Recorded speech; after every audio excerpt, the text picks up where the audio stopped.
Galaxy News Hour live. प्रधानमन्त्री शेरबहादुर देउवाकी पत्नी आरजु राणा 2 दिनदेखि सामाजिक सञ्जालमा छाइरहेकी छिन्। नेपाली कांग्रेसले चुनाव नजित्ने स्थानीय तहमा बजेट नै नपठाउने भनेर उनले सार्वजनिक रूपमै दिएको त्यो धम्की जति कर्कश र अप्रत्याशित छ, त्योभन्दा बढी राज्यको प्रशासनिक अङ्गमा उनको हैसियतको प्रश्न अझ गम्भीर छ। आफूलाई मुलुकको कार्यकारीकै रूपमा प्रस्तुत गर्ने उनको शैली अपाच्य र गैर जिम्मेवार छ। प्रधानमन्त्री पत्नी हुनु बाहेक उनको राजनीतिक हैसियत त्यति मात्रै छ जति अरू कांग्रेस केन्द्रीय सदस्यहरूको छ। बालुवाटारको पर्खालभित्र बस्दैमा देश हाँक्ने शक्ति र अधिकार पाइँदैन। राजतन्त्र हुँदा नारायण हिटीबाट महारानीहरूले यसरी हुकुम दिन्थे। गणतन्त्रमा त्यो छुट कसैलाई छैन। आफ्नो पार्टीलाई नजिताए बजेट नै रोक्ने धम्की दिने अधिकार स्वयं निर्वाचित प्रधानमन्त्रीलाई पनि छैन, किनकि यो संविधान प्रदत्त नागरिकको अधिकार हो। निर्वाचन आचार संहिताले सबैलाई बाँधेको छ। कसैलाई पनि कुनै प्रकारको प्रलोभन, डर, धम्की दिन पाइँदैन। आरजु राणाले चर्को स्वरमा दिएको त्यो धम्कीले आचार संहिताको धज्जी त उडाएको छ नै, राजनीतिको फोहोर लेदो पनि सतहमै बगाइदिएको छ। राजनीति नैतिकताको बाटोमा हिँडेको हुन्थ्यो भने आरजुले खुलेआम यसरी धम्की दिने हैसियत नै राख्दैनथिन्। बोलीमा त ढिलो चाँडो लगाम कस्न सकिएला, तर नियतमा सकिँदैन। आज हामी आरजु राणाको अभिव्यक्ति र त्यसको राजनीतिक अर्थ केलाउनेछौँ। साथै हचुवा र लहडमा घोषणा गरिएका विकास योजनाको पनि चिरफार गर्नेछौँ। साथमा चुनाव केन्द्रित सामग्री त छँदैछन्।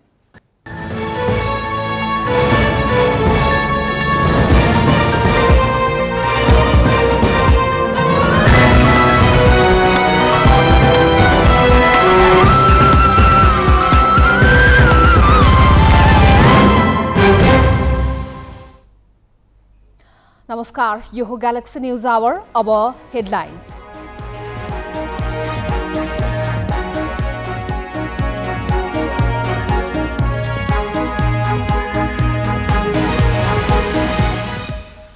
कांग्रेसलाई नजिताए बजेट नै रोकिदिने प्रधानमन्त्री पत्नीको अभिव्यक्ति विवादमा। प्रधानमन्त्रीकै शक्तिको दुरुपयोग भएको टिप्पणी। दलहरूको चुनावी दौड तीव्र। चितवनपछि काठमाडौँमा गठबन्धनको सभा। पश्चिमबाट पूर्व हानिए ओली। हत्या आरोपी कांग्रेस नेता आलमलाई थुनामुक्त गर्न सर्वोच्चद्वारा अस्वीकार। साधारण तारिखमा मुद्दा लड्ने निवेदन खारेज। मारियोपोलको स्टिल उद्योगबाट एक सातामा 500 युक्रेनीको उद्धार। अझै 1 लाख नागरिक उद्धारको पर्खाइमा। रुसी आक्रमण जारी। र पहिलो एकदिवसीय क्रिकेटमा जिम्बाब्वे एसँग नेपाल 3 विकेटले पराजित। श्रृङ्खलाको दोस्रो खेल भोलि।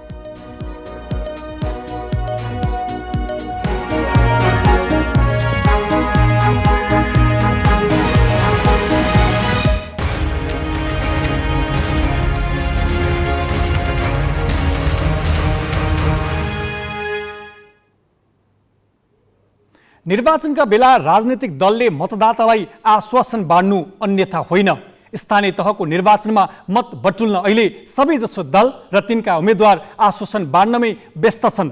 तर प्रधानमन्त्री शेरबहादुर देउवाकी पत्नी आरजु राणा भने एक कदम अगाडि देखिएकी छन्।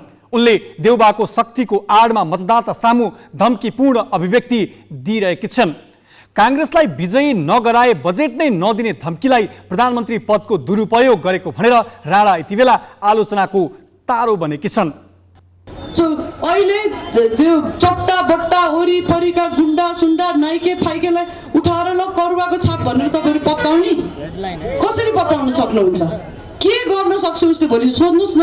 कुन चाहिँ उसको मन्त्री छ, कुन चाहिँ यसको सांसद छ, कुन चाहिँ सचिवलाई चिनेको छ, सिंहदरबारको ढोकाको कुन चाहिँ कुन चाहिँ घरमा कुन चाहिँ मन्त्रालय छ भनेर थाहा छ करुवाको मान्छेलाई? हाम्रो काम कसरी हुन्छ, यहाँ विकास कसरी हुन्छ? जहाँ कांग्रेसको मेयरै हुन त हामीले किन पैसा पठाउँछौँ? सो यो कुरालाई पनि ध्यान दिएर यो करुवा सरुवा हरुवा पार्टीहरूलाई भोट नहाल्नुस्। स्थानीय तहको निर्वाचनमा पार्टीको प्रचारका लागि प्रधानमन्त्रीको गृह जिल्ला डडेलधुरा पुगेकी राणाले दिएको यो अभिव्यक्ति निकै विवादित बनेको छ।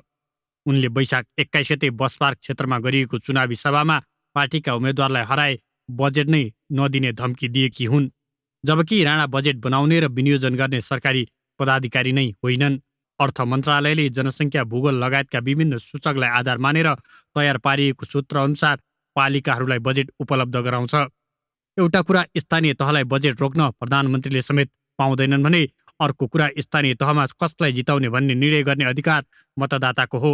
तर राणाले पतिको पदको तुजुक देखाउँदै डडेलधुराका मतदातालाई तर्साउन खोजेकी छन्। डडेलधुरामा अहिले नेपाली काङ्ग्रेस बीपीले नेकपा एमालेसँग गठबन्धन गरेको छ। त्यो गठबन्धनको अगुवाई पूर्व जिल्ला सभापति कर्ण मल्लले गरिरहेका छन्। मल्ललाई एक साता अघि काङ्ग्रेसले पार्टीको साधारण सदस्यबाटै निकालेको थियो। उनै मल्लमाथि आक्रोश पोख्ने क्रममा राणाले विवादित अभिव्यक्ति दिएकी हुन्, जसको अहिले चौतर्फी विरोध भइरहेको छ।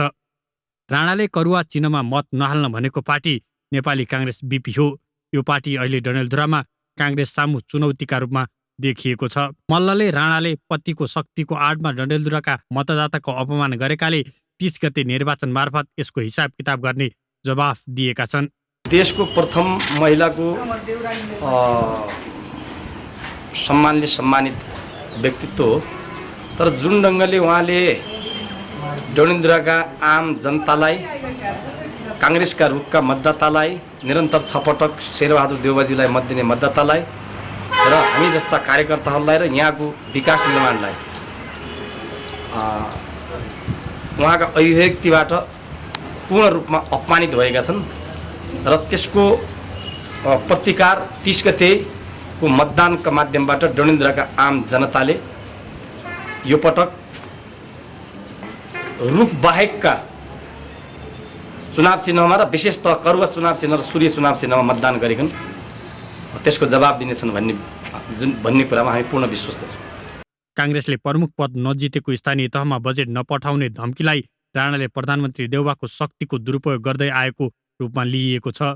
सार्वजनिक मञ्चबाट दिएको धम्कीले राज्यको ढुकुटीमा राणाको अस्वाभाविक पहुँच छ भन्ने सन्देश समेत गएको छ। विवादित अभिव्यक्तिलाई लिएर कतिपयले राणामाथि गणतन्त्रकी महारानी समेत भनेर टिप्पणी गरिरहेका छन्। डडेलधुराबाट शेरबहादुर भण्डारीको सहयोगमा अङ्गराज नेउपाने, ग्यालेक्सी फोके, काठमाडौँ।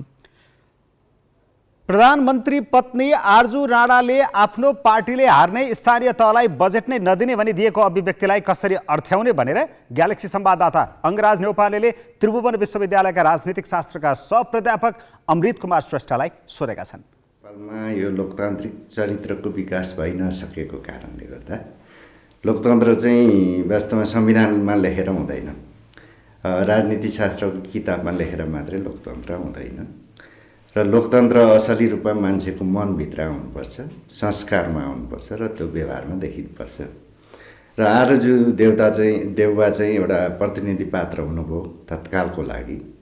र अरू नेताहरूमा पनि के देखिन्छ भन्दाखेरि उहाँहरूको कुरा बोली र बडी ल्याङ्ग्वेजबाट के देखिन्छ भन्दाखेरि उहाँहरूमा लोकतान्त्रिक संस्कारको विकास नभइसकेको, मनबाट लोकतन्त्रलाई स्वीकार गरि नसकेको जस्तो हो कि जस्तो लाग्छ। किनभने उहाँहरूले आफूलाई नै सर्वेसर्वा ठान्नुहुन्छ र एउटा पदमा पुगिसकेपछि वा पदको सम्बन्धको आधारमा होइन।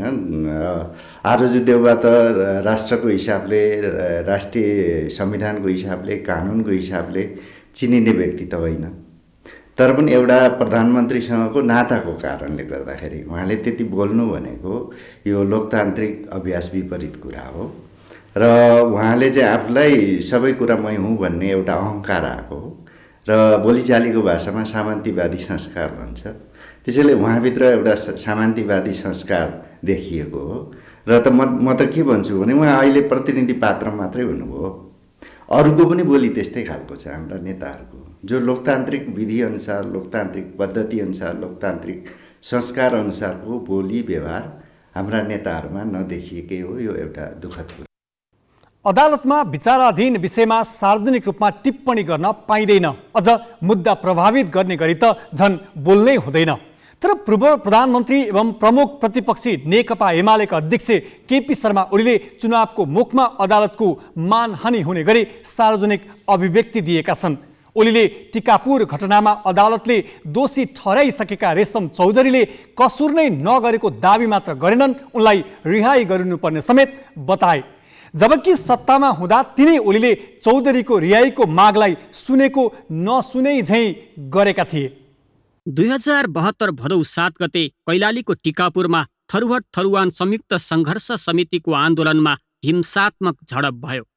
7 प्रहरी र 1 दुधे बालक मारिए।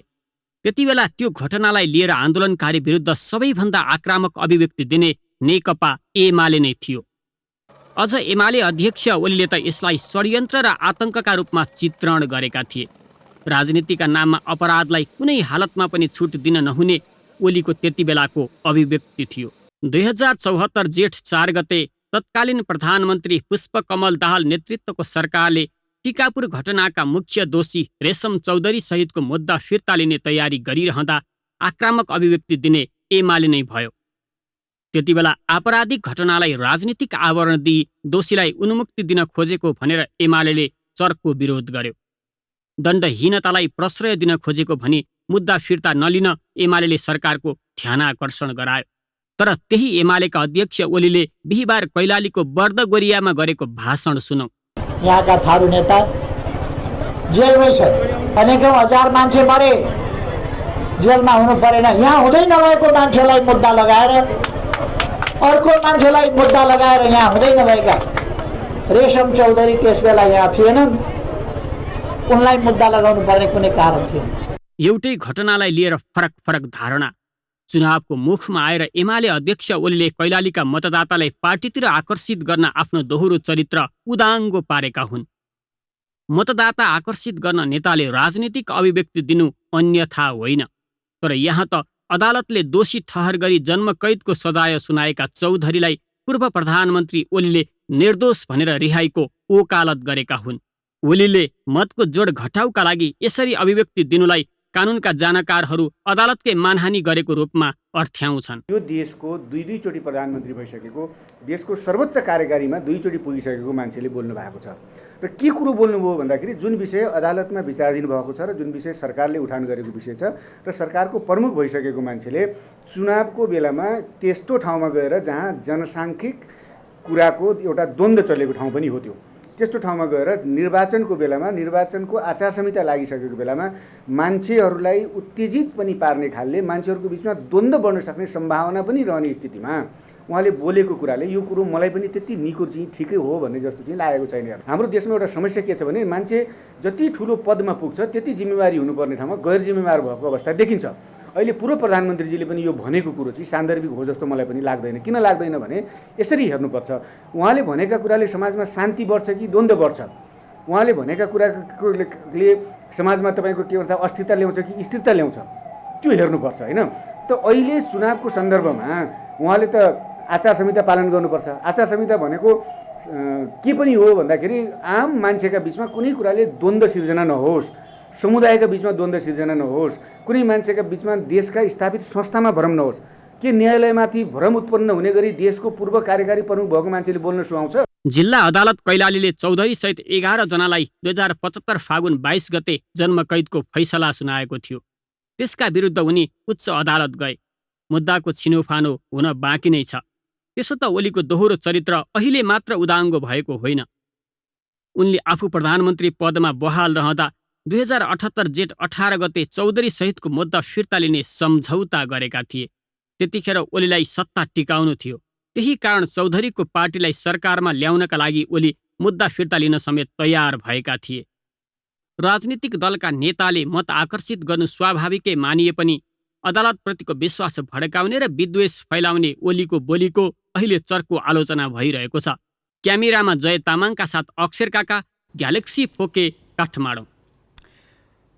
निर्वाचनको मिति नजिकै गर्दा चुनावी दौडमा होमिएका दलका शीर्ष नेताबाटै असन्तुलित अभिव्यक्ति आउन थालेका छन्। कतिपय नेताका अभिव्यक्तिको सार्वजनिक रूपमै आलोचना भइरहेको छ। नेताका यस्ता अभिव्यक्तिलाई निर्वाचन आयोगले कसरी लिएको छ?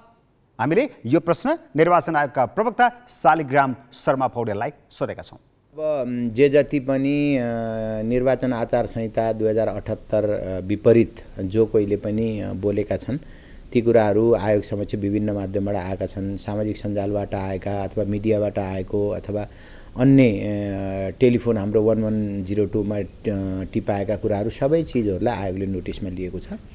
अब त्यसलाई चाहिँ थप कारबाही गर्छ आयोगले। अब त्यस्तो भएकोलाई अब प्रोसेसमा त जानैपर्छ, किनभने आयोगले पनि त आचार संहिता पालना गर्नु पर्यो।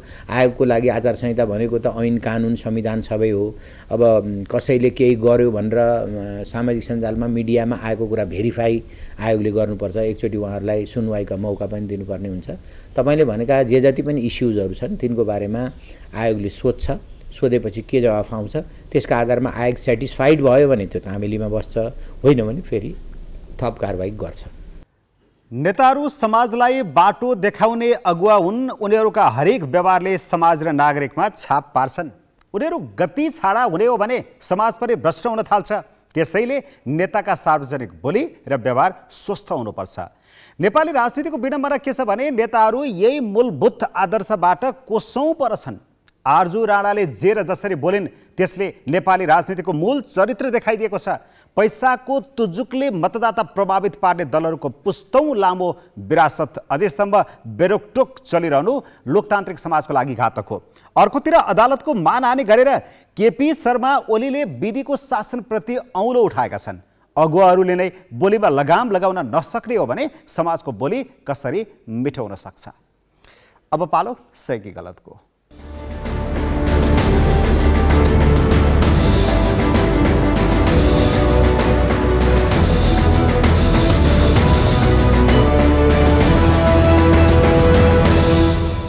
सही कि गलतमा हिजो हामीले सोधेको प्रश्न थियो, करिब 2 खर्ब निक्षेप भएका सहकारीलाई राज्यको नियमनमा नराखिनु कस्तो लाग्छ? ग्यालेक्सी एपमा सहीको पक्षमा 7% र गलतको पक्षमा 93% मत प्राप्त भएको छ। मत व्यक्त गर्नुहुने सम्पूर्ण दर्शकलाई धन्यवाद।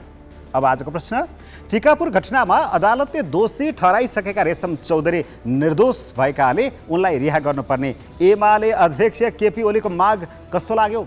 तपाईले आफ्नो मत ग्यालेक्सी 4K टिभी एपमा गएर राख्न सक्नुहुन्छ। यसको अन्तिम परिणाम भोलिको न्युज आवरमा प्रसारण गरिनेछ। Galaxy app Google play store र एप स्टोरबाट डाउनलोड गर्न सक्नुहुन्छ। अब केही न्युज संक्षेपमा।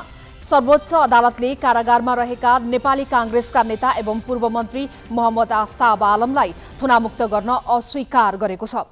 सर्वोच्चका न्यायाधीश सुषमालता माथेमा र नहकुल सुवेदीको संयुक्त इजलासले आज आलमलाई थुनामुक्त गर्न अस्वीकार गरेको हो। रौतहट जिल्ला अदालतले कर्तव्य ज्यान मार्ने उद्योग र विस्फोटक पदार्थ सम्बन्धी मुद्दामा नेता आलमलाई 2.5 वर्ष अघि थुनामा राखेर मुद्दाको पूर्वपक्ष गर्ने फैसला सुनाएको थियो। उनीमाथि 2064 चैतमा रौतहटको राजपुर फरहदाबादमा भएको बम विस्फोटका घाइतेलाई इटाभट्टामा जिउँदै जलाएर मारेको अभियोग छ। आलमले आफूलाई थुनामुक्त गरेर साधारण तारिखमा मुद्दा लड्न पाउने मागसहित सर्वोच्चमा निवेदन दिएका थिए। सर्वोच्चले उच्च अदालतको निर्णय सदर गरेको छ। उच्च अदालत जनकपुरको वीरगञ्ज इजलासले 2076 मागमा आलमलाई थुनामुक्त गर्न अस्वीकार गरेको थियो। संखुवा सभाको जग्गा ठगी तथा नागरिकता किर्तेका 3 आरोपी पूर्वपक्षका लागि कारागार चलान भएका छन्। भोटखोला गाउँपालिका 4 का वडा अध्यक्ष किन्साङ भोटे, मालपोत कार्यालय संखुवा सभामा कार्यरत नायब सुब्बा महेन्द्र कुमार पराजुली र भोटखोलाका सुरेन्द्र तामाङलाई पूर्वपक्षका लागि थुनामा राख्न जिल्ला अदालतले आदेश दिएको हो। जग्गा ठगीमा संलग्न अनिस गुरुङ, कल्पना भोटे र गिमा लाजुङ भोटे जनही 2,50,000 र पासाङ शेर्पा 1 लाख धरौटीमा रिहा भएका छन्। सिप्रुङकी 75 वर्षीय बिममाया भनिने चिन्नीमाया तामाङको 27 रोपनी जग्गा किर्ते गरी विभिन्न व्यक्तिको नाममा पास गरेर ठगी गरेको आरोपमा उनीहरू पक्राउ परेका थिए। जग्गा निर्माणाधीन माथिल्लो अरुण जलविद्युत आयोजना प्रभावित क्षेत्रमा पर्छ। स्थानीय तह निर्वाचनको प्रचार प्रसारमा अस्वाभाविक खर्च गर्ने क्रम बढेपछि निर्वाचन आयोगले खर्चको सूक्ष्म अनुगमन गर्न प्रमुख निर्वाचन अधिकृत र निर्वाचन अधिकृतहरूलाई निर्देशन दिएको छ। आयोगले उम्मेदवारको खर्चको सूक्ष्म अनुगमन गरी अनुमानित खर्च विवरण पठाउन आज प्रमुख निर्वाचन अधिकृत र निर्वाचन अधिकृतहरूलाई निर्देशन दिएको हो। प्रचार प्रसारका सम्बन्धमा भएका आमसभा, जुलुस, हेलिकप्टरको प्रयोग जस्ता महत्त्वपूर्ण क्रियाकलापको सम्बन्धमा सूक्ष्म अनुगमन गरी अनुमानित खर्च विवरण वैशाख 30 अगावै गोप्य रूपमा पठाउन निर्देशन दिएको आयोगले आज जारी गरेको प्रेस विज्ञप्तिमा उल्लेख छ। आयोगले उम्मेदवारलाई पनि सीमाभित्र रहेर खर्च गर्न भनेको छ। आयोगले तोकेको सीमा अनुसार उम्मेदवारले प्रचार प्रसारका क्रममा बढीमा 7.5 लाख रुपैयाँ खर्च गर्न पाउँछन्। नेकपा एमाले रौतहटमा चुनावी सभा गरेको छ। चुनावी सभामा एमाले अध्यक्ष केपी शर्मा ओलीले गठबन्धन सरकार र एकीकृत समाजवादीका अध्यक्ष माधव कुमार नेपालको चर्को आलोचना गरे। गठबन्धन सरकारले देश र जनताको हित गर्न नसक्ने उनले ठोकुवा गरे। एकीकृत समाजवादीका अध्यक्ष नेपाल विकासको सोच र योग्यता नभएको मान्छे भएको ओलीको आरोप छ।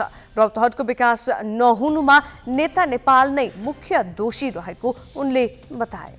वीरगञ्ज महानगरपालिकाका सत्ता गठबन्धनका उम्मेद्वारले साझा प्रतिबद्धता सार्वजनिक गरेका छन्। 5 दलीय गठबन्धनबाट प्रमुख पदका उम्मेद्वार जसपाका राजेश मान सिंह र उपप्रमुख पदका उम्मेद्वार नेपाली कांग्रेसका इम्तियाज आलमले गरिब तथा विपन्न नागरिकको बिजुली र पानीको न्यूनतम शुल्क बेहोर्ने लगायत विषय समेटिएको प्रतिबद्धता सार्वजनिक गरेका हुन्। फोहोर मैला व्यवस्थापन, नाला सफाईदेखि लामखुट्टे नियन्त्रण गर्न सरसफाई घर दैलो अभियान सञ्चालन गर्ने सम्म प्रतिबद्धता पत्रमा उल्लेख छ। करको पुनरावलोकन गरी दर घटाउने र दायरा बढाउने प्रतिबद्धता जनाइएको छ। नेपाल विद्युत प्राधिकरणले वर्षायाममा देशभित्र खपत गरी बढी भएको विद्युत भारतमा प्रतिस्पर्धी दरमा बिक्री गर्न टेन्डर आह्वान गरेको छ। प्राधिकरणले नेपालका जलविद्युत आयोजनाबाट उत्पादित मध्ये 200 मेगावाट विद्युत बिक्रीको लागि आज भारतीय कम्पनीसँग प्रस्ताव माग गरेको हो। देशभित्र खपत गरी जगेडा भएको विद्युत असार 17 देखि कार्तिक 29 सम्म बिक्री गर्ने प्राधिकरणले जनाएको छ। प्राधिकरणले भारतीय बजारमा 364 मेगावाटसम्म विद्युत बिक्रीका लागि यसअघि नै अनुमति पाइसकेको छ। नेपाललाई बढी हुने मध्ये 200 मेगावाट प्रतिस्पर्धा मार्फत जसले बढी दर कबोल गर्छ उसैलाई बिक्री गर्ने गरी टेन्डर आह्वान गरेको प्राधिकरणले जनाएको छ। इच्छुक कम्पनीले जेठ 13 गतेसम्ममा प्रस्ताव पेश गर्नुपर्नेछ। 50 मेगावाट भन्दा कम विद्युत खरिदको लागि प्रस्ताव पेश गर्न पाइने छैन। स्थानीय सरकारले नयाँ नेतृत्व पाउँदै गर्दा विकास बहस पनि चुलिएको छ। चुनावी वर्ष भएकाले विकासका मुद्दामा चर्चा हुनु स्वाभाविक पनि हो। तर अध्ययन र अनुसन्धान बिनै लहरमा गरिने घोषणाले विकास तल्लो तहसम्म पुग्न सकेको छैन। विस्तृत निमेश बन्जाडेबाट। बढीमा 3 साताभित्र सबै स्थानीय तहले नयाँ नेतृत्व पाउँदैछन्। ती जनप्रतिनिधिले असार मध्यमा आफ्नो कार्यकालको पहिलो बजेट ल्याउनु पर्नेछ, जसले आउँदो 5 वर्षको स्थानीय विकासको जग हाल्छ। त्योभन्दा पहिले प्रदेश र संघीय सरकारले नयाँ बजेट ल्याइसक्छन्। अर्थतन्त्र जटिल अवस्थामा भए पनि चुनावी वर्ष भएकाले प्रदेश र संघीय सरकार विकासका सपना बाँड्ने तयारीमा छन्। तर देशभित्र कति पूर्वाधार आयोजना कहाँ आवश्यक छन् भन्ने बारे अध्ययन नै भएको छैन। अचुवा र लहडी घोषणाका कारण एकातिर बजेट अनावश्यक रूपमा खर्च भइरहेको छ भने अर्कोतिर विकासको पर्खाइमा रहेको क्षेत्रले लाभ पाउन सकिरहेको छैन। सत्तारूढ नेपाली कांग्रेसले वैशाख 11 गते चुनावी घोषणापत्र सार्वजनिक गर्ने क्रममा भ्यू टावर नबनाउने प्रतिबद्धता जनायो। स्थानीय आवश्यकतालाई व्यवस्था गरी भ्यू टावरका नाममा बजेट जथाभावी खर्च गरेको भनेर आलोचना भएपछि कांग्रेसले एमालेले गरेको गल्ती दोहोर्याउँदिन भनेको हो। 2064मा संविधान सभा निर्वाचनपछि सर्वदलीय सहमतिमा गाउँ-गाउँमा सडक पुर्याइयो। यसले आवत जावतमा सहज त भयो, तर वन जंगल नासिए, पानीका मुहान चुके र यसै कारण कैयौं ठाउँमा बाढी पहिरो जस्ता प्राकृतिक विपदको सामना गर्नु पर्यो। थोरै जमिन हुने कतिपय परिवार लगभग भूमिहीन हुन पुगे। गाउँ नै पिच्छे सडकको ट्र्याक खोल्ने लहर सकिएपछि भ्यू टावरको अभियान चल्यो। गाउँका अग्ला डाँडामा कंक्रिट र फलामका संरचना बनाएर बजेट सक्ने अभियान सबैभन्दा बढी आलोचित हुन थालेको छ। अब विमानस्थल निर्माण र स्तर उन्नतिको लहर चलेको छ। 20 देखि 30 मिनेटको उडान क्षेत्रभित्र थप 2 अन्तर्राष्ट्रिय विमानस्थल तयार भइसके। विराटनगरदेखि धनगढीसम्मका अरू विमानस्थललाई अन्तर्राष्ट्रिय उडान भर्ने गरी स्तर उन्नति गर्ने योजना अघि सारिँदैछ। मुलुकलाई कहाँ कति पूर्वाधार चाहिने हो लेखाजोखा भएको छैन। ठूला आयोजना अघि बढाउने नेताका लहडी घोषणाले मुलुकको पूर्वाधार विकास झनै विकृत बन्दै गएको छ। ओभरअल जाने हाम्रो त स्पेस छ, जुन हाम्रो स्पेस छ 1,47,48,000 जाने मतलब स्क्वायर किलोमिटर, त्यो स्पेसलाई हामीले कुन कुन किसिमबाट त्यसलाई प्रयोग गर्ने, यो जाने मतलब हामीले राज्यले मतलब हामीले गर्नुपर्ने कुरा मतलब हो। सडक जाने कति बनाउने, कत्रो चौडा सडक बनाउने भन्दाखेरिमा हामीलाई आवश्यकता कति छ त्यसअनुसारको बनाउने हो नि। र अब समस्या कहाँ छ भन्दाखेरिमा अब त्यो आवश्यकता चाहिँ कति छ भन्ने कुरा चाहिँ नि मतलब यो नेसनल लेभलबाट, प्रोभिन्सियल लेभलबाट, डिस्ट्रिक्ट लेभलबाट मतलब त्यसको एसेसमेन्ट नहुने र चाहिँ के भनेदेखि एउटा चाहिँ हुइमको आधारमा, एउटा चाहिँ कसैको तजबिजको आधारमा यसरी हुन्छ भन्ने किसिमको चाहिँ आधारमा निर्णय प्रक्रिया अगाडि जाने। पोखरामा बनाइएका अन्तर्राष्ट्रिय विमानस्थल अझै चल्ने हालतमा पुगेको छैन, तर सरकारले यसको सावा ब्याज भुक्तानी गर्न सुरु गरिसकेको छ। चीनको एक्जिम बैंकले नेपालमा पैसै नपठाई उतैको ठेकेदारलाई चीनमै भुक्तानी गरेको पैसाको सावा ब्याज तिर्न हाम्रो ढुकुटी खोलिसकिएको छ। शासकहरूले आफ्ना व्यक्तिगत स्वार्थका निम्ति सम्भाव्यता र प्रतिफललाई आकलन नै नगरी अगाडि बढाइने विकास योजनाबाट मुलुक कसरी डुब्छन् भन्ने ज्वलन्त उदाहरण श्रीलङ्का हो। हालै श्रीलङ्का भ्रमणबाट फर्केका अर्थशास्त्री स्वर्णिम वागले त्यो देश टाँट पल्टिनुको कारण यसरी चुनाउँछन्। युनिभर्सिटीहरू पनि यसमा कमजोर छन्, सरकारी निकायहरू पनि यसमा कमजोर छन्, थिङ्क ट्याङ्कहरूले पनि त्यो खालले अगाडि आउन नसकिरहेको अवस्था हो। त्यसैले यो सभरेन डेट र ब्यालेन्स अफ पेमेन्ट क्राइसिस जुन ऋण र विदेशी मुद्राको सन्सिटी भनौँ न, ठ्याक्कै भन्दाखेरि त्यो समस्या हामी कहाँ होइन। अब श्रीलङ्कामा चाहिँ तर अब यो अलिकति यो कहाँ चाहिँ मिल्छ त यो कुशासन र नीतिगत कच्चापन भने नि मैले त्यसको एउटा सानो ड्यारेक्टिभबाट म यहाँलाई चाहिँ त्यो नेपालसँगको पनि साइनो उजागर गर्न चाहन्छु। 2009 जब तामिल विद्रोहलाई क्रस नै गरियो होइन, टिबिटियन नै एउटा भ्यू पनि नरहने गरेर क्रस गरियो होइन। म संयोगले 2005 र 2006 मा काम गरेको थिएँ। आर्थिक रूपले अलिकति चलायमान गार्मेन्ट सेक्टर, टुरिज्म लगायत एक किसिमको भाइब्रेन्ट एउटा मिडल इन्कम कन्ट्री जस्तो देखिने चाहिँ त्यो थियो श्रीलङ्काको। हामीसँग ज्यादै कम भूमि छ। देशको आधा भूभागमा वन र सिमसार क्षेत्र पर्छ। करिब 900 किलोमिटर लामो हिमालय श्रृङ्खलाले पनि ठूलै भूभाग ओगटेको छ। सडक, विमानस्थल, रेलमार्ग जस्ता सार्वजनिक पूर्वाधारले ओगटेको क्षेत्र पनि धेरै छ। 60 लाख परिवारका घर गोठले ओगटेको क्षेत्र तथा सरकारी र सार्वजनिक जमिन के कति छ भन्ने स्पष्ट तथ्याङ्क भने राज्यसँग छैन। ठ्याक्कै तथ्याङ्क नभए पनि हामीसँग उत्पादनमूलक काम गर्न जमिन निकै कम भइसकेको छ। जमिनको मूल्य आकाशिँदै जानुको कारण पनि त्यही हो। भूमिको दिगो उपयोग गर्न कुन ठाउँमा कस्ता पूर्वाधार बनाउने भनेर सजगता नअपनाउने र अहिले जस्तै लहरकै भरमा आयोजना अघि बढाउने हो भने भूमि व्यवस्थापनको समस्या त निम्तने छ नै, देश श्रीलङ्का जसरी टाँट पल्टिने अवस्थामा पुग्नेछ। ग्यालेक्सी 4K का लागि क्यामेरामा साधुराम लामिछानेका साथ विनय बन्जराको रिपोर्ट।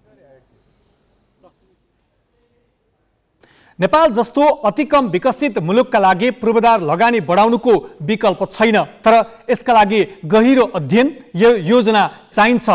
नेपालमा यस्तो प्रयास नै नभएको भने होइन। 2041 सालमै स्थानीय तहलाई बैंकबाट ऋण लिएर पूर्वाधारमा लगानी जुटाउने योजना अघि सारेका तत्कालीन अर्थमन्त्री प्रकाश चन्द्र लोहनीलाई हामीले लहरका भरमा दिगो पूर्वाधार आयोजना सम्भव हुन्छ भनेर सोधेका छौँ। पूर्वाधारको हिसाबले हेर्नुहुन्छ भने दक्षिण एसियामा प्रति किलोमिटर, प्रति स्क्वायर किलोमिटरको सडकको सञ्जाल हेर्ने हिसाबले नेपाल सबभन्दा तल छ। त्यसकारण इन्फ्रास्ट्रक्चरमा लगानी गर्ने कुरालाई तपाईँको चाहिँ प्रशय दिनुपर्छ। तर इन्फ्रास्ट्रक्चर भन्दाखेरि कुन पोइन्टबाट कुन पोइन्टमा महत्त्वपूर्ण तपाईँको विकास गर्ने, महत्त्वपूर्ण विकास गर्ने सहरहरू, महत्त्वपूर्ण विकास गर्ने इन्डस्ट्रियल सेन्टरहरू, तिनीहरूलाई कसरी लिङ्क गर्ने त्यतापट्टि चाहिँ फोकस गर्नुपर्छ। प्लानिङको उद्देश्य पनि त्यही हो। अब हाम्रो त्यसैले पूर्वाधार बनाउँदाखेरि राष्ट्रिय स्तरको पूर्वाधार होइन, ठुल्ठुला औद्योगिक क्षेत्रहरूलाई जोड्ने, सहरहरूलाई जोड्ने पूर्वाधार एकातिर छ भनेदेखि अर्कोतिर पूर्वाधारको हाइरार्कीलाई पनि त्यसलाई एकीकृत रूपमा चाहिँ लैजानुपर्छ र प्लानिङको काम पनि त्यही हो, योजना। तर पूर्वाधारमा लगानीलाई चाहिँ पुगेको छैन नेपालमा। पूर्वाधार लगानी गर्नुपर्छ, तर पूर्वाधार लगानी गर्दाखेरि जति छ त्यसको बेस्ट फाइदा पनि लिनु पर्यो। र यो पूर्वाधारमा लगानी गर्नको लागि नेपालका औद्योगिक, नेपालका सहरी क्षेत्रहरूमा पूर्वाधारमा लगानी गर्नको लागि प्रफिटेबल छ भनेर प्राइभेट सेक्टर र गभर्मेन्ट सेक्टर मिलेर काम गर्ने पनि वातावरण गर्नु पर्यो। एउटा तपाईँले सडक बनाउनु भने त्यो एक्सपेक्टेड ट्राफिक कति हुन्छ, ट्राफिकको चाहिँ तपाईँको चाहिँ त्यसबाट रेभेन्यू कति हुन्छ, अनि राष्ट्रलाई त्यो त्यसले गर्दाखेरि ट्रान्सफर कस्ट पर युनिट कति घटेर जान्छ। इम्पोर्ट्स राम्रो पूर्वाधार बनाउँदाखेरि तपाईँको भन्नुहोस् न मोटरका पार्ट पुर्जाहरू चाँडो किन्दैनन्, त्यो पनि त बचत हो नि त। राम्रो पूर्वाधारहरूले बचतको आफ्नो पक्ष हुन्छ। राम्रो पूर्वाधारहरूले आर्थिक विकासमा उन्नति गर्ने अर्को पक्ष हुन्छ। र राम्रो पूर्वाधारहरूले बनाएर नाफा लिन सक्ने सम्भावना पनि त्यतिकै हुन्छ। पूर्वाधार बनाउनु बेला जो डोजर लिएर जहाँ चाहिँ तपाईँको चाहिँ बाटो बनाउँदै हिँड्नु पर्खा खत्तम हुन्छ, त्यहाँ भएको चाहिँ भूक्षयले गर्दाखेरि वातावरण झन् नष्ट भएर जाने त्यो डर चाहिँ छ त्यसैले। त्यसैले पूर्वाधार गाउँ तहमा बनाउँदाखेरि पनि गाउँ तहमा पनि कुन ठाउँदेखि कुन ठाउँसम्म पूर्वाधार बनाउने, जसले गर्दाखेरि आर्थिक रूपमा त्यो गाउँलाई बढीभन्दा बढी फाइदा होस्। त्यो एउटा केही मापदण्ड, केही निर्देशिका त्यस्तो चाहिँ नेपाल सरकारले बनाउनुपर्छ। त्यो भित्र रहेर गाउँपालिकाले पनि त्यो भित्र रहेर त्यो मापदण्डभित्र रहेर गर्नुपर्ने हुन्छ। सन् 1950 को दशकपछि विश्वभरि नै विकासको ढाँचालाई परिवर्तन आयो। विकासको स्थायित्वका लागि हरेक विकास गतिविधिमा तल्लो तहको बराबर सहभागिता हुनुपर्छ भन्ने बहसले विश्वलाई आजसम्म डोर्याइरहेको छ। तर हाम्रो मुलुक अहिले पनि 70 वर्ष पहिले नै निस्तेज भइसकेको विकासको मोडलबाट चलिरहेको छ। यसले गर्दा विकासको आडमा सीमित व्यक्ति मात्रै मोटाए, तल्लो तह सधैँ पिँधमै रहिरह्यो। विकासमा देखिएको यो खाडल पूर्ण हाम्रो दृष्टिकोणमै परिवर्तन आवश्यक छ। अब केही न्यूज संक्षेपमा। मारिउपोल शहर स्थित आजोभस्टल स्टिल उद्योगबाट 500 युक्रेनलाई उद्धार गरिएको छ। रुसी घेरामा रहेको स्टिल उद्योगबाट संयुक्त राष्ट्रसङ्घको नेतृत्वमा हालसम्म 500 युक्रेनलाई बाहिर निकालिएको युक्रेनको राष्ट्रपति कार्यालयका प्रमुख एन्ड्री एयरमार्कलाई उद्धृत गर्दै अन्तर्राष्ट्रिय सञ्चार माध्यमले जनाएका छन्। उनले सो क्षेत्रमा फँसेका नागरिक र सैनिकलाई बचाउन सबै उपाय अपनाएको बताएका छन्। राष्ट्रसङ्घ र रेड क्रसको नेतृत्वमा अप्रिल 30 देखि सो क्षेत्रमा उद्धार कार्य जारी छ। रुसले नियन्त्रणमा लिएर सिल गरेको आजोभस्टल स्टिल उद्योगमा झन्डै अझै 1 लाख नागरिक र 2000 सैनिक रहेको बताइएको छ। रुसले भने उक्त स्टिल उद्योगमा आक्रमण जारी राखेको अन्तर्राष्ट्रिय सञ्चार माध्यमले जनाएका छन्। यसैबीच रुसले युक्रेनमा आक्रमण थालिएता 1 करोड 22 लाख मानिस विस्थापित भएको राष्ट्रसङ्घले जनाएको छ। यस्तै 186 बालबालिका सहित 3404 नागरिक मारिएको राष्ट्रसङ्घको तथ्याङ्कमा उल्लेख छ। बेलायत र जापानबीच सैन्य सम्झौता भएको छ। बेलायतका प्रधानमन्त्री बोरिस जोन्सनले दुई देशबीच भएको सम्झौतापछि बेलायतले तानाशाही शक्तिहरू विरुद्ध अन्य देशसँग सहकार्य गर्ने वाचा गरेका छन्। जापानी समकक्षी फुमियो किसिदासँगको भेटमा जोन्सनले संयुक्त सैन्य अभ्यासको घोषणा समेत गरेका छन्। जारी रुस युक्रेन युद्धको निन्दा गर्दै आएका दुवै देशले उनीहरूबीच हुन लागेको संयुक्त सैन्य अभ्यास सोही विचारधाराको नयाँ कदमका रूपमा हेरिएको भनेका छन्। विपद उद्धारका क्षेत्रमा पनि दुवै देश मिलेर काम गर्ने सहमति भएको अन्तर्राष्ट्रिय सञ्चार माध्यमले जनाएका छन्। चीनको हाङझौ शहरमा हुने तय भएको एसियाली खेलकुद स्थगित भएको छ। 4 महिनापछि हुने तय भएको 19औं संस्करणको एसियाली खेलकुद कोभिडका कारण स्थगित भएको हो। ओलम्पिक काउन्सिल अफ एसियाले प्रतियोगिता स्थगित भएको पुष्टि गरेको अन्तर्राष्ट्रिय सञ्चार माध्यमले जनाएका छन्। प्रतियोगिता भदौ 25 देखि असोज 9 गतेसम्म गर्ने तालिका थियो। नयाँ मिति पछि घोषणा गरिने ओलम्पिक काउन्सिलले जनाएको छ। प्रतियोगिता अन्तर्गत नेपालले 23 खेलमा प्रतिस्पर्धा गर्ने निर्णय गरी धमाधम खेलाडी छनौट गरिरहेको छ। जिम्बाब्वे ए विरुद्धको पहिलो एकदिवसीय खेलमा नेपाल 3 विकेटले पराजित भएको छ। त्रिवी मैदानमा आज भएको खेलमा नेपालले दिएको 137 रनको लक्ष्य जिम्बाब्वे एले 26 ओभरमा 7 विकेट गुमाएर पूरा गर्यो। जिम्बाब्वेका लागि ओपनर इनोसेन्ट कायाले अभिजित 48 रन बनाए। अर्का ओपनर सेफास जुवायोले 32 रन जोडे। नेपालका कप्तान सन्दीप लामिछाने र करण केसीले 2-2 तथा सोमपाल कामी र सागर ढकालले 1-1 विकेट लिए। यसअघि टस हारेर पहिले ब्याटिङ गरेको नेपाल 31.3 ओभरमा 136 रनमा समेटिएको थियो। नेपालका 4 ब्याट्सम्यानले मात्र दोहोरो रन जोडे। सोमपालले सर्वाधिक 30 रन बनाए। करणले 25, कुशल भुर्तेलले 19 र दिपेन्द्र सिंह ऐरीले 18 रन जोडे। जिम्बाब्वेका ब्रेड एभान्सले 4 विकेट लिए। 3 खेलको श्रृङ्खला अन्तर्गत दोस्रो एकदिवसीय खेल भोलि हुनेछ।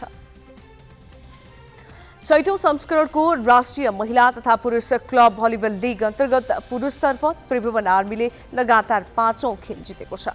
त्रिपुरेश्वर स्थित राखेपको कभर हलमा आज नेपाल पुलिस क्लबलाई 3-1 को सेटमा हराउँदै आर्मी 5 खेलबाट 15 अङ्क जोड्दै शीर्ष स्थानमा उक्लिएको हो। यस्तै 5 खेलले जितेको हेल्प नेपाल स्पोर्ट्स क्लब 14 अङ्क सहित दोस्रो स्थानमा छ। आर्मी र हेल्प नेपाल बीचको खेल भोलि हुनेछ। महिलातर्फ भने साबिक विजेता न्यू डायमन्ड स्पोर्ट्स क्लब लिगमा जितविहीन बनेको छ। आफ्नो अन्तिम खेलमा एपीएफसँग सोझो सेटमा पराजित भएपछि न्यू डायमन्ड जितविहीन बनेको हो। एपीएफ र एक खेल कम खेलेको पुलिसको समान 9 अङ्क छ। पुलिसले आफ्नो अन्तिम खेल भोलि आर्मीसँग खेल्नेछ। स्थानीय तह निर्वाचन आउन अब जम्मा 7 दिन मात्र बाँकी छ। चुनाव नजिकै नेताहरूको दौडधुप पनि बढेको छ। सत्ता गठबन्धनका 5 दलले कतै एकल त कतै संयुक्त सभा गरिरहेका छन्। अर्को ठूलो दल नेकपा एमालेका अध्यक्ष केपी शर्मा ओली पनि चुनावी सभालाई सम्बोधन गर्न व्यस्त छन्। हिजो मात्रै चितवनको भरतपुरमा सभा गरेको गठबन्धनले आज काठमाडौँमा संयुक्त सभा गर्यो। विस्तृत नवराज पाण्डेबाट। सत्ता गठबन्धनले आज काठमाडौँमा चुनावी सभा गर्यो। सभालाई गठबन्धन दलका शीर्ष नेताले सम्बोधन गरे। कतिपय स्थानीय तहमा गठबन्धन दलकै कार्यकर्ता एक अर्कामाथि जाई लागिरहेको अवस्थामा शीर्ष नेताले कार्यकर्तालाई एकजुट हुन त भने नै आफ्ना उम्मेद्वार पराजित भए देश नै दुर्घटनामा पर्ने अभिव्यक्ति दिए। उनीहरूले संविधानमा भएको समावेशिताको विषयलाई थप सुदृढ बनाउन महिला उम्मेद्वारलाई जिताउनु पर्नेमा जोड पनि दिए। महानगरको प्रमुखमा महिला उम्मेद्वार पराजित भए अन्तर्राष्ट्रिय स्तरमा नेपालको शिर झुक्ने सम्मका अभिव्यक्ति गठबन्धनका नेताहरूले दिएका छन्।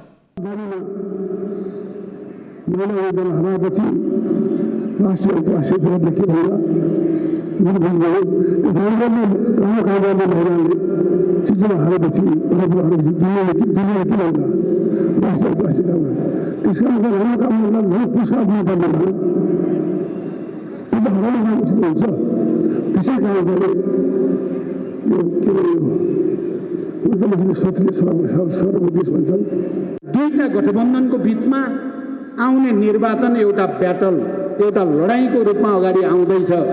हामी सबैले बुझ्नै पर्छ हामीले आफ्नो किप्ता परिवर्तन र प्रगतिको पक्षमा, शान्ति र समृद्धिको पक्षमा हो या प्रतिगमनको पक्षमा हो, त्यो फैसला गर्ने चुनावको रूपमा यो चुनाव आउँदैछ। त्यही हामी सबैले हँसिया अथौडा, रुख, कलम या अरू जति पनि हाम्रा चुनाव चिन्ह छन् आपसी, यसलाई सहज रूपमा लिन सक्नु पर्यो। यसलाई सहज लिन यो राष्ट्रको हितमा छ, लोकतन्त्रको हितमा छ, परिवर्तनको हितमा छ, प्रगतिको हितमा छ। प्रतिगामी उम्मेद्वार जिताउने पनि हो, तर कतिपय ठाउँमा प्रतिगामीहरूसँग पनि 7 लाख मागेर संयुक्त उम्मेदवारी दिएको कुरा पनि सुन्नमा आएको छ। त्यसमा व्यक्तिहरूलाई कारवाही गर्नको लागि म सम्बन्धित सबै दलका नेताको ध्यान आकर्षित गर्न चाहन्छु। यदि त्यसलाई कारवाही गरिएन भने यसले विश्वासमाथि एउटा प्रश्न खडा गर्न सक्दछ। देशमा चुनावी सरगर्मी बढेको छ। राजनीतिक दलले आफ्ना उम्मेद्वारलाई जिताउन ठाउँ ठाउँमा सभा गरिरहेका छन्। तर सभा गर्दा उनीहरूले नागरिकले पाउने शास्तिको भने खासै वास्ता गर्ने गरेको देखिँदैन। सत्ता गठबन्धनले आज काठमाडौँको रत्न पार्कमा सडक नै कब्जा गरेर चुनावी सभा गर्यो। सभामा गठबन्धनका कार्यकर्ता त रमाए, तर काम विशेषले रत्न पार्क क्षेत्र पुगेका नागरिकले भने ओहोर दोहोरमा शास्ति बेहोर्नु पर्यो।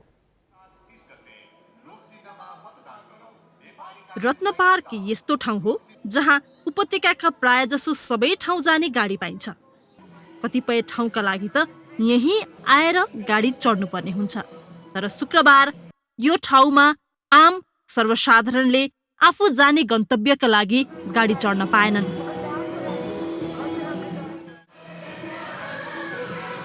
यहाँ गाडी चढ्न आउनु भएको थियो, गाडी आउँछ त्यही भएर आएको यहाँ। अब गाडी छैन, अब माथि गएर चढ्नु पर्छ।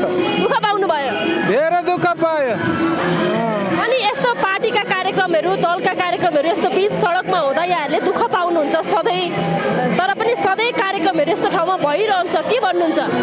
यो नेताहरूको कारणले जहिले पनि जनता दुःख पाउँछ, सुख कहिले पनि नेताको कारणले हुँदैन। अलि ठुला ठाउँमा, खुला ठाउँमा गरेको भए हुन्थ्यो यो कार्यक्रम भन्ने होइन? बाहिर कति ठाउँ छ, अगाडि मैदान छ, त्यहाँ गरे पो हुन्थ्यो नि। यही बाटो साङ्ग्रो छ, यहाँ गाडी आउँछ, यही गर्छ।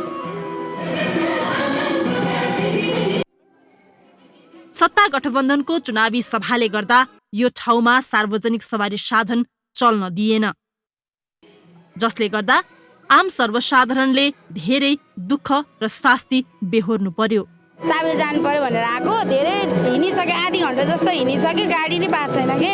अब यहाँ 2-3 ठाउँ सोधिसक्यो, कहिले कता भन्छ कहिले कता भन्छ, जहाँ पनि यस्तै भइरहेको छ। उहाँहरूले हामीलाई सुविधा दिनको लागि यति गर्नु भएको, झन् उहाँहरूले चाहिँ हामीलाई दुःख दिइराख्नुहुन्छ। यसो नगर्दै हुन्थ्यो जस्तो लाग्छ सबैको, मलाई चाहिँ त्यस्तो धान लाग्छ। बीच सडकमा चाहिँ कार्यक्रम नगर्दै हुन्थ्यो जस्तो लाग्छ। आखिर उहाँहरूले हामीलाई सुरक्षा दिने हो भने हाम्रो त्यस्तो नगर्दै हुन्थ्यो जस्तो लाग्छ। अब म सबैको जनताहरूको चाहना नै त्यही नै हुने म्याम, होइन र? भोट माग्ने टाइममा हिँड्नुभयो उहाँहरू, त्यस यहाँ पाइन्छ भनेर आए, त्यो ठिक त होइन, तर अब के गर्ने, हाम्रो यस्तै छ होइन। सत्ता गठबन्धनका यी घटक मात्र होइन, यति बेला देशैभर चुनावी चटारो छ र अन्य दलहरूले पनि मध्य सडक कब्जा गरेर यस्ता चुनावी सभा गर्दै आएका छन्, जसको प्रत्यक्ष मारमा आम सर्वसाधारण नै पर्ने गरेका छन्। दलहरूले निर्वाचनमा होमिँदा आम नागरिक समक्ष ठुल्ठुला घोषणा गर्छन्, तर उनीहरूले नागरिकलाई दिने यस्ता ससाना दुःखलाई भने नजरअन्दाज गरिरहेका हुन्छन्। चुनाव केन्द्रित भनेर गरिने यस्ता सभाहरूले नागरिकलाई कति दुःख दिन्छ भन्नेतर्फ पनि दलहरूले सोचिदिए हुने थियो कि। क्यामेरामा सञ्जय घिमिरेका साथमा सृजना घिमिरे, ग्यालेक्सी 4K, रत्नपार्क, काठमाडौँ। रूपन्देहीको बुटवल उपमहानगरपालिका भित्रका सुकुम्बासी बस्तीमा अहिले राजनीतिक दलका रङ्गी बिरङ्गी झण्डा फहराइरहेका छन्। सुकुम्बासी बस्तीमा उम्मेद्वार पुग्ने र मतदाता आकर्षित गर्ने क्रमले तीव्रता पाएको छ। मतदातालाई आफ्नो पक्षमा पार्न उम्मेद्वारहरू लाल पूर्जा वितरण गर्नेदेखि अन्य विकासका पूर्वाधार पुर्याउने सम्मका आश्वासन बाँडिरहेका छन्। तर हरेक चुनावमा दलका झण्डा फहराउने सुकुम्बासी बस्तीले लाल पूर्जा भने अहिलेसम्म देख्न पाएका छैनन्। जब जब चुनाव नजिकै आउँछ, बुटवलका सुकुम्बासीलाई लाल पूर्जा पनि प्रिन्ट हुन खोज्छ। तर चुनाव सकिएपछि कोही फर्केर जाँदैनन्। फेरि अर्को चुनाव आउँछ, पुरानै आश्वासन दोहोरिन्छ, तर लाल पूर्जा बन्दैन। हरेक चुनावमा लाल पूर्जाको आश्वासनसँग भोट साट्न बाध्य छन् यहाँका सुकुम्बासी। 13-6 महिनामा लाल पूर्जा सिरानीमा राखेर यताउति बसौँला, सुतौला, लाल पूर्जा दिन्छौँ हामी जाने बित्तिकै माथि भनेर भने, त्यो भनेको जस्तो कुराहरू केही पनि भएन। 1000 घरमा 10 घरलाई बाँड्ने, आफ्नो पार्टीका कार्यकर्तालाई बाँड्ने, त्यसको लोभले पनि हामीले त्यो पार्टीलाई भोट दिने भन्ने बाध्यता हुन्छ। कता हामीलाई पनि दिन्छन् कि भन्ने आज। तर यही हो, अब हाम्रो के भन्छ आकाशको फल आँखा तरिमल, हामीलाई पाइनेवाला छैन, यो हुँदैन। बुटवलको 11 नम्बर वडामा सबैभन्दा धेरै सुकुम्बासी छन्। रानीगञ्ज, बुद्धनगर, मजुवा, मैनाबगर, देवीनगर लगायतका ठाउँका मतदाता चुनाव जित्ने बलियो आधार हुन्। हरेक उम्मेद्वारले तिनै मतदातामाथि राजनीति गरिरहेका छन्। 2074 सालको चुनावमा उस्तै आश्वासन बाँडेर जित हात पारेका शिवराज सुवेदी सुकुम्बासी समस्या समाधानका लागि गम्भीर नबनेको मतदाताको आरोप छ। अहिले एमालेको तर्फबाट चुनावी मैदानमा रहेका बाबुराम भट्टराईले पनि त्यस्तै आश्वासन बाँडिरहेका छन्। भूमिहीन किसानको लागि हामीहरू गइसकेपछि उहाँहरूले लाल पूर्जा पाउने वातावरण हामीले सिर्जना गर्नेछौँ र उहाँहरूले निर्धक्क भएर बस्नुहुन्छ। लाल पूर्जा दिने भनेको हामीले हो। 5 दलीय गठबन्धनका तर्फबाट प्रमुख उम्मेद्वार बनेका नेपाली काङ्ग्रेसका खेलराज पाण्डेको पनि पहिलो मुद्दा सुकुम्बासी समस्या नै छ।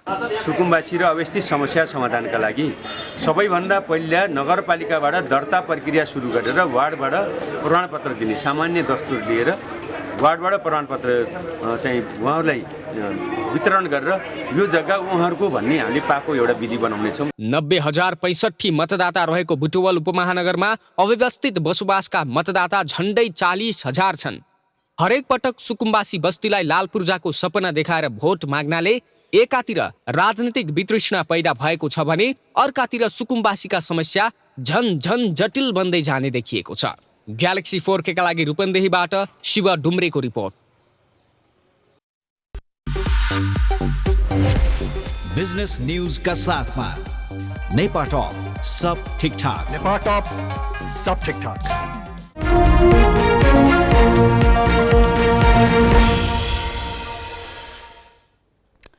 अहिले बैंकहरूले निक्षेपमा 11% बढी ब्याज दिएका छन्। लगानी योग्य रकम अभाव भएपछि ब्याज दर बढाएका हुन्।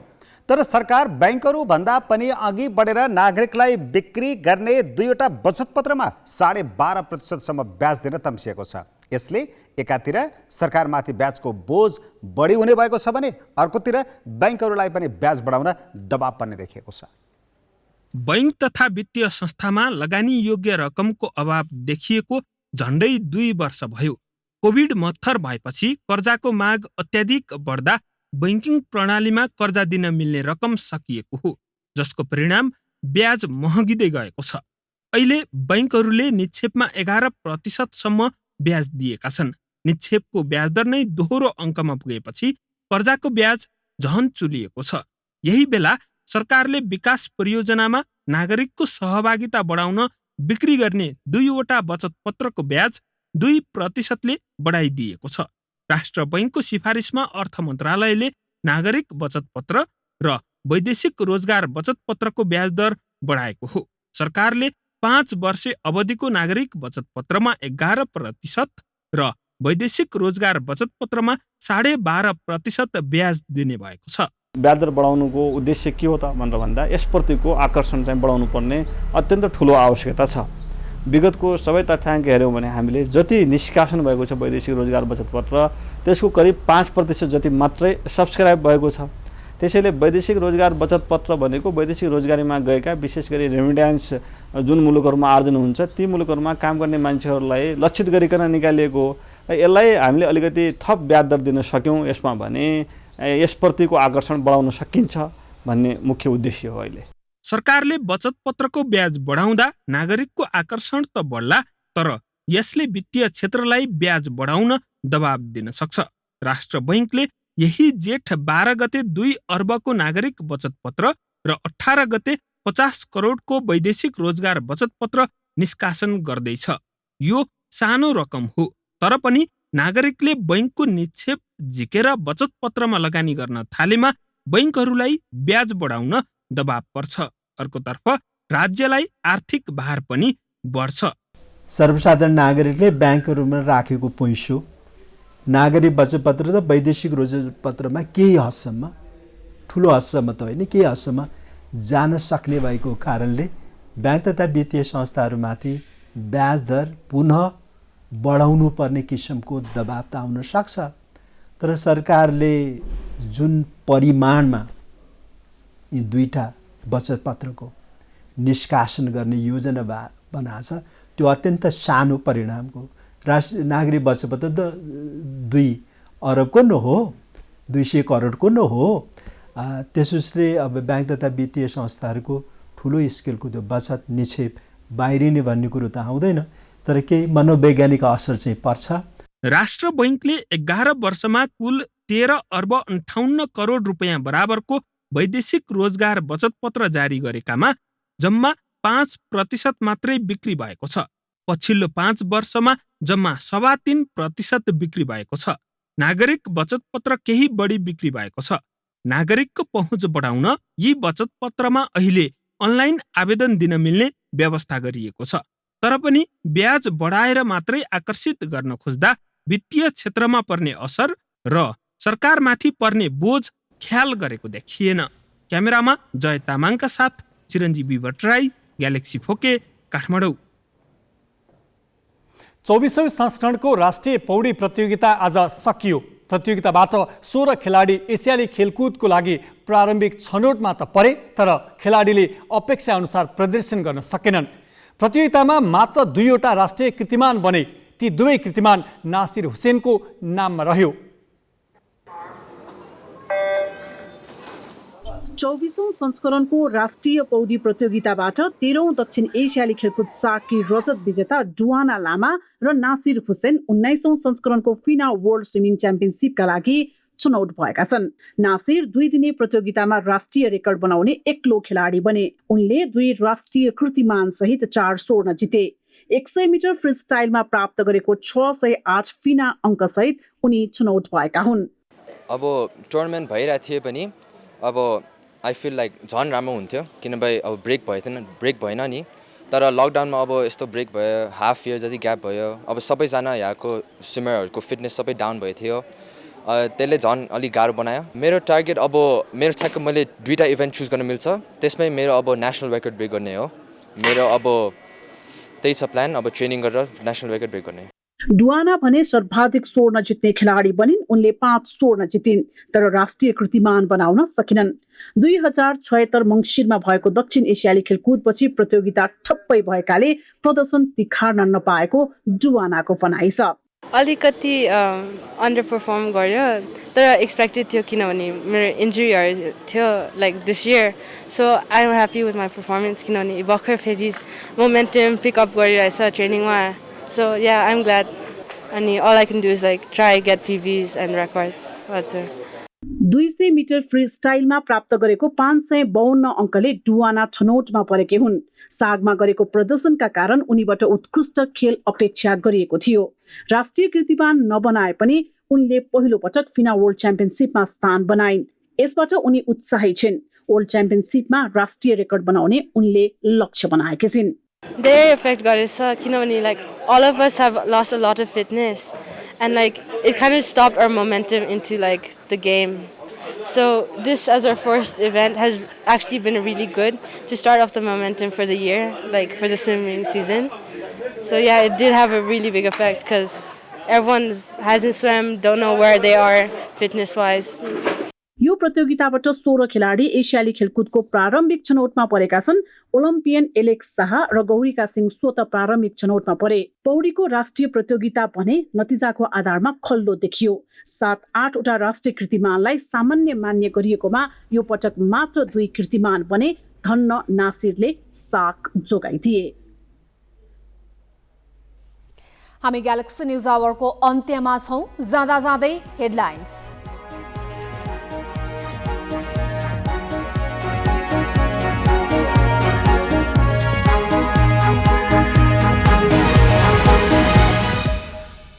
कांग्रेसलाई नजिताए बजेट नै रोकिदिने प्रधानमन्त्री पत्नीको अभिव्यक्ति विवादमा प्रधानमन्त्रीकै शक्तिको दुरुपयोग भएको टिप्पणी। दलहरूको चुनावी दौड तीव्र। चितवनपछि काठमाडौँमा गठबन्धनको सभा। पश्चिमबाट पूर्व हानिए ओली। हत्या आरोपी कांग्रेस नेता आलमलाई थुनामुक्त गर्न सर्वोच्चद्वारा अस्वीकार। साधारण तारिखमा मुद्दा लड्ने निवेदन खारेज।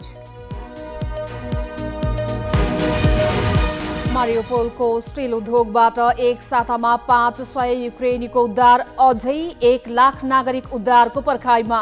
रुसी आक्रमण जारी।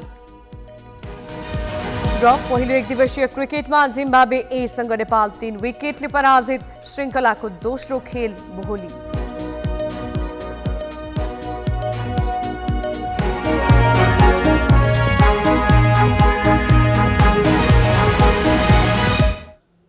आजलाई ग्यालेक्सी न्यूज आवर सकियो। नमस्ते।